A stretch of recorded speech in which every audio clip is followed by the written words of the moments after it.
18h, merci à tous de nous rejoindre pour l'information sur RTI 1. La Côte d'Ivoire tout entière s'est inclinée ce mardi devant la dépouille de son fils, son Premier ministre, Amadou Gon Coulibaly. C'est un pays meurtri et vêtu de manteau du deuil qui a rendu hommage à un des siens qui a été arraché à son affection. La sonnerie aux morts a retenti lors de cette cérémonie solennelle, sobre et empreinte d'émotion au palais présidentiel. Que des mots remplis de peine, mais aussi de fierté d'avoir côtoyé un grand homme. On n'entendra plus le lion rugir. Ce sont là les mots de la grande chancelière Henriette Dagri-Diabaté pour un compagnon de lutte qu'elle a bien du mal à qualifier au passé. Je ne peux pas me résoudre Amadou au passé. Il est là. Je le sens ici même, dans mon cœur et dans le cœur de celui de chacun présent ici. Et pourtant, on ne l'écoutera plus présenter de manière rigoureuse ses dossiers. On n'entendra plus le lion rugir.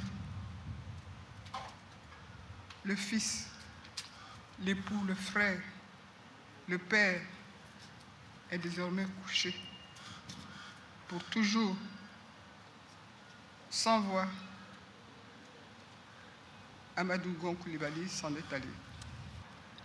Travailleur infatigable, chacun le sait. Un travail d'orfèvre, toujours bien fait, d'une loyauté sans faille à la cause qui lui tenait à cœur et à l'homme qui l'a protégé, qui l'a porté. D'une attention constante aux Ivoiriens, à leurs besoins, avec une volonté acharnée de rendre ce pays d'ailleurs meilleur pour ses enfants.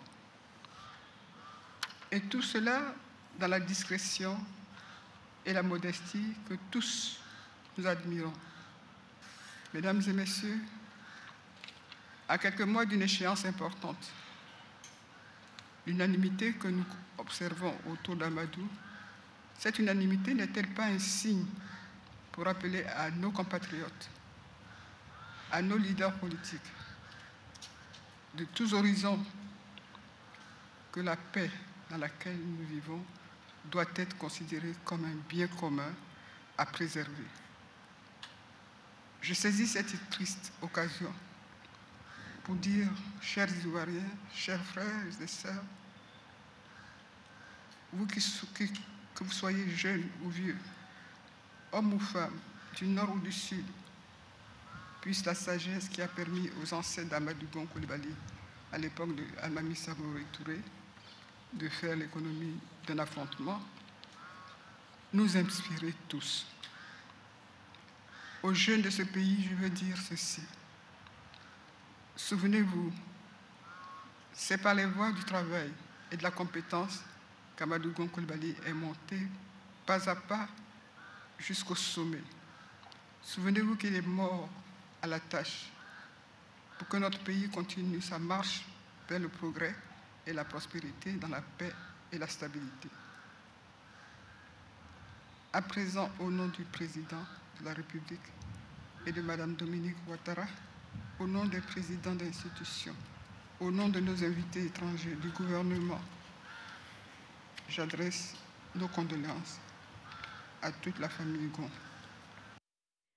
Après la cérémonie de ce matin, un hommage sera rendu à Amadou Gon Coulibaly demain, mercredi, au Parc des Sports de Treichville. Dans le domaine de la formation professionnelle, les épreuves orales et travaux pratiques des examens à grand tirage ont débuté aujourd'hui.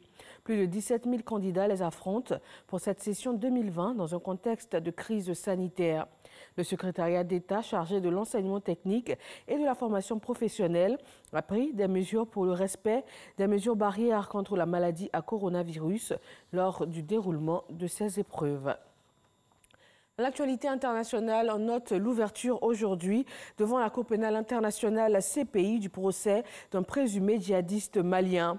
Al-Hassan est poursuivi pour crimes de guerre et crimes contre l'humanité, viol et esclavage sexuel commis dans le contexte de mariage forcé et destruction de mausolées à Tombouctou de 2012 à 2013. Ce jeune malien était un pharmacien vétérinaire, devenu ensuite commissaire de la police islamique dans le nord du Mali. Et puis, ce 14 juillet, date anniversaire de l'indépendance de la France, a été commémoré dans la sobriété. Des célébrations réduites à cause de la Covid-19, avec des hommages élargis au personnel soignant. Le traditionnel défilé militaire s'est déroulé sur la place de la Concorde à Paris, sans public, sans troupes motorisées, en présence du chef de l'État et d'un nombre très limité d'invités. Merci de nous avoir suivis. Rendez-vous à 20h.